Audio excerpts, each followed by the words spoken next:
इस मंच पर आए हर खिलाड़ी की तमन्ना, मकसद, लक्ष्य, ख्वाहिशें सब की सब पूरी हों, बस यही मेरी प्रार्थनाओं का सर्वोच्च इनाम है। आज इस मंच पर इन सभी खिलाड़ियों की मनोकामनाएं वास्तविकता में बदल जाएं, इन्हीं आशाओं के साथ आज का हम खेल प्रारंभ करते हैं।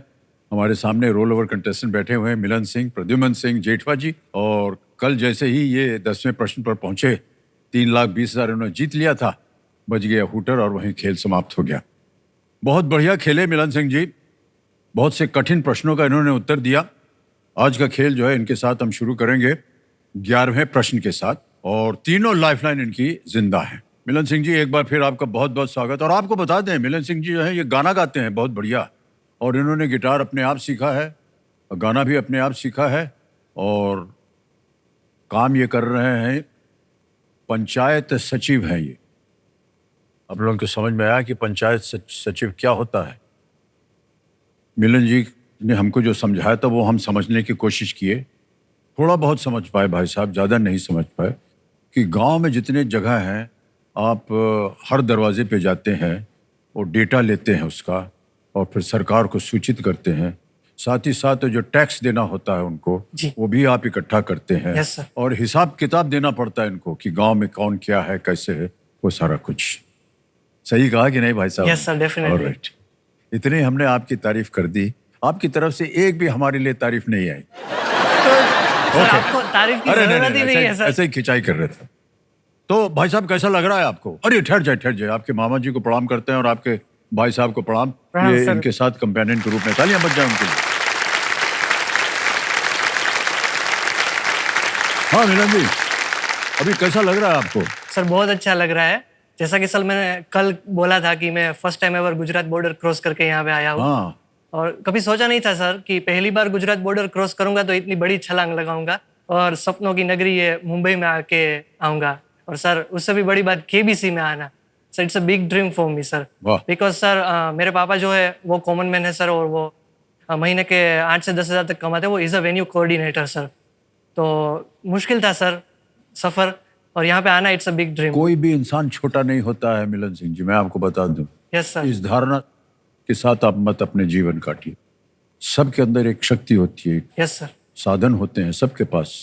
बार बार आप बोलते हैं हम मिडिल क्लास, लोअर क्लास, ये सब हम लोग सब वहीं से हैं सर, चाहे धरती से निकले हम भी। Yes sir. ठीक है। Yes sir. आज आप यहाँ बैठे हैं क्योंकि आपके अंदर ज्ञान था, गुण था, आपके परिवार के लोगों का आशीर्वाद था, तब आकर के आप यहाँ बैठ गए ना। Yes sir. कोई भी छोटा नहीं होता। Okay, alright ladies and gentleman, let's play कौन बनेगा करोड़पति। 12वां प्रश्न, 12,50,000 रुपए आपकी स्क्रीन के ऊपर ये रहा।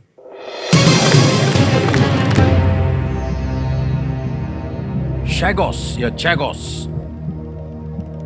द्वीप समूह को मॉरिशस को वापस करने के बावजूद यूके ने हिंद महासागर में किस द्वीप पर संयुक्त यूके यूएस सैन्य अड्डे पर नियंत्रण बनाए रखा है?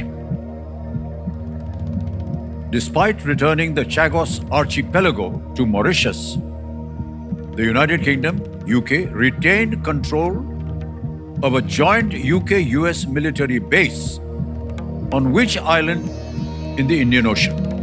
समझ गए भाई साहब? Yes sir. अब ऑप्शन डालने जा रहा हूं। ए,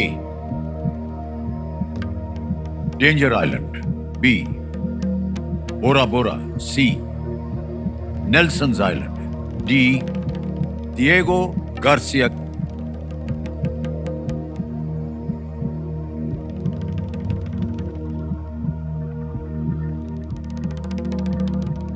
कहीं आपने इसके बारे में सुना हो, पढ़ा हो, जानकारी हो तो ये सलाह दूंगा आगे खेलने के लिए। Yes sir. न सुना हो, क्विट करना चाहें, 6,40,000 आप जीत रहे हैं, लेकिन आगे खेलने से हम आपको रोकेंगे नहीं।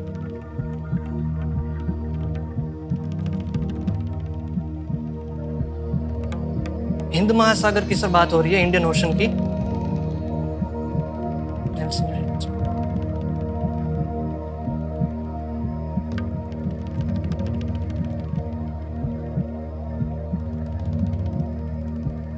मुझे कोई आइडिया नहीं है सर इसका। ओके, क्या करना चाहेंगे? बट सर मैं आगे खेलना चाहूँगा। मैंने सोचा ही था कि 12 का मैं अटेम्प्ट करूँगा ही सर।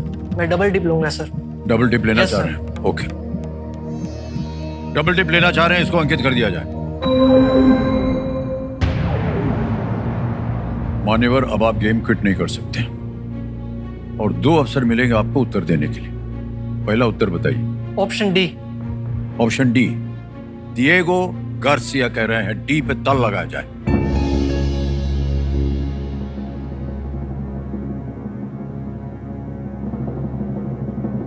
ये आपने जिद पकड़ी हुई थी कि आपको आगे खेलना ही है। Yes sir.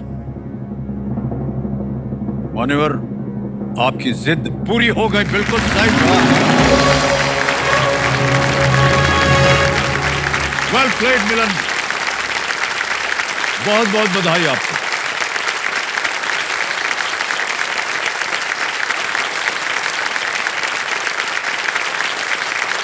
क्या बात है भाई साहब। 1968 में मॉरिशस को स्वतंत्रता देने से पहले ब्रिटेन ने इसे अलग करके शैगोस द्वीप समूह पर ब्रिटिश हिंद महासागर क्षेत्र नाम से एक नई कॉलोनी बनाई थी।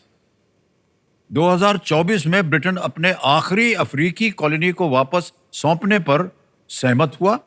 हालांकि हिंद महासागर पर नियंत्रण बनाए रखने के लिए डिएगो गार्सिया पर बेस बना रहेगा। ओके।